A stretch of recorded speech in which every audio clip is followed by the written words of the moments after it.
Hey guys, LaGange here, and today we're going to be taking a look at the Digimon Fusion CCG New World Shoutmon starter deck. Now to begin, the deck does come with your standard pack, the deck, the battle area or playing mat, and you get yourself the box to put them in. Now let's begin by showcasing what comes with the deck. Now to start off, we have Shoutmon ×3 with the effect to draw 2 cards.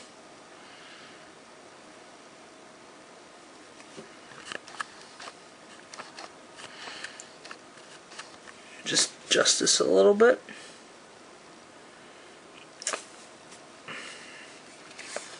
Then we have another version of Shoutmon, which isn't too shabby. 500 power, 200 boost. The same Shoutmon. A Shoutmon with 700 boost power and 100 power. Which definitely, this is one of the main cards I use in my deck, especially for a boost deck. Shoutmon plus Star Sword.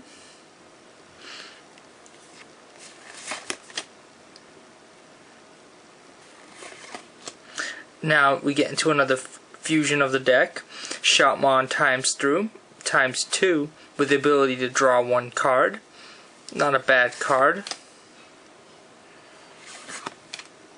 Then we have another Shoutmon ×2, which this one's more of a good thing about it is that you get plus 300 whenever its power is boosted. So you get pretty much 2 boosts in 1 turn.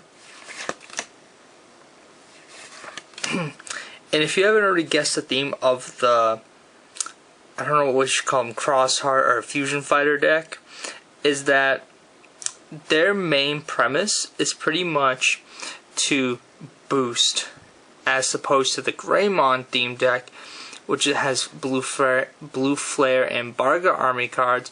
Pretty much they're more power with some effects. This is Ballistamon. Now Darulumon.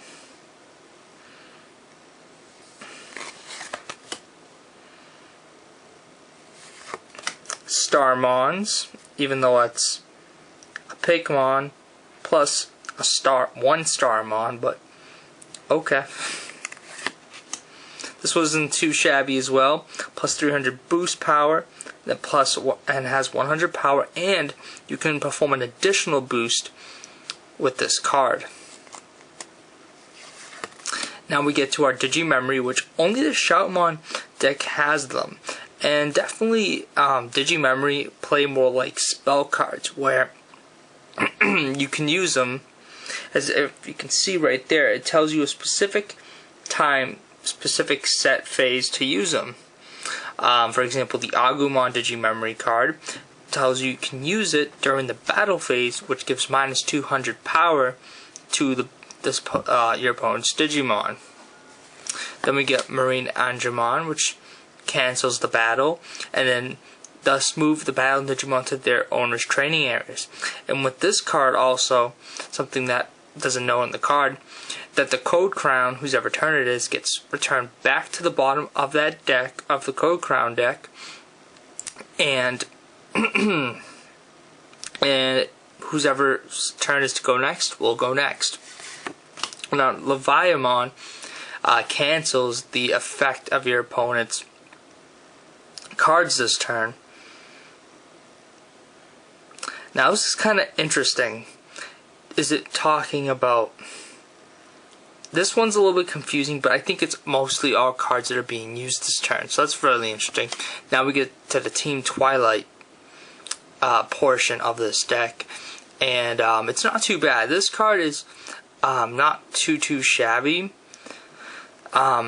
pretty much it's your standard paying cost card, so pretty much it acts like 2 cards for if you're going to be paying for a Twilight card. This Monotomon definitely is my favorite one, which I'm actually using in my deck right now. It's pretty much you can from your hand during the boost phase is you can reveal it and put it into your training area. So next turn when it comes around, you can draw more cards like that. And it has a really good boost power, and it has 0 cost. Now Sparrowmon, we were at the point in the show where he actually made his debut. I think like maybe a week ago or 2, or maybe even a couple weeks ago. But anyways, yeah, this card isn't too bad. 700 power, but 0 boost power. So I don't know how the Twilight cards are going to be treated in this game, but they look like they're more of in the middle between power and then boosting.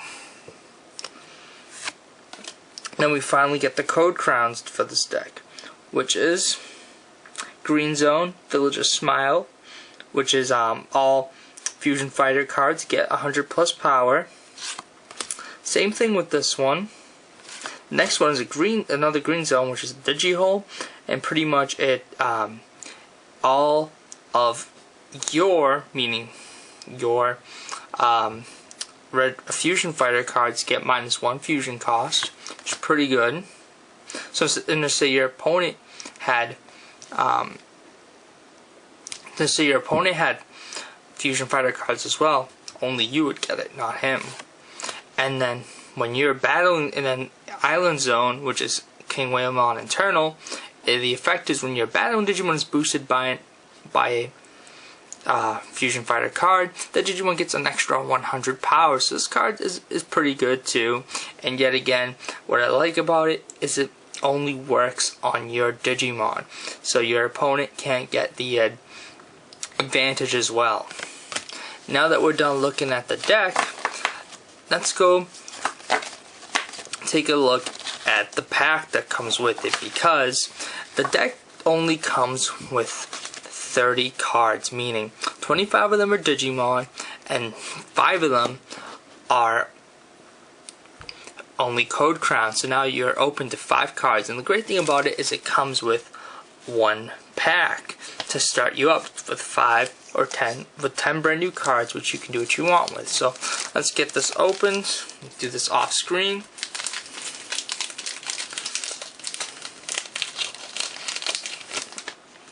Alright, so to begin, we get a rare card, Shoutmon ×4. Pretty decent power, and I love his effect to draw 1 card. Wish it was a little bit better, but nevertheless. And one thing I want to mention too is that each pack comes with 1 rare or super rare card, 3 uncommon cards, it's 4, then 5 common cards, and then 1 code crown. So let's continue. Ooh, Sparrowmon has the ability to draw 3 cards and has a 3 cost. Not shabby, but there's not too many Twilight cards. I don't know if I'm going to use this, but nice. Ooh, Beelzemon. Neither player can boost or fuse a blue flare card, so pretty much the Greymon deck, so this card's not too shabby. Cutemon, which if it used to boost a Darulamon, that Darulamon gets 300 plus power this turn. So this card's a double-edged sword, because it is, if you equipped it to Darulamon, you get 600 power, but the good thing, but it kind of stinks, is it has 0 power. And then the other thing too, that does have a 300 boost power, and that's more than pretty much half these cards do. So definitely it's not bad. We got Neptunemon, Red Marimon, Metal Greymon, nice, Dokiomon, Golmon, and the Magnazone Hot Spring, which is cards get -1 summon cost. So yeah, guys, this is my review / look at the Shoutmon deck. If you have any, I hope you enjoyed.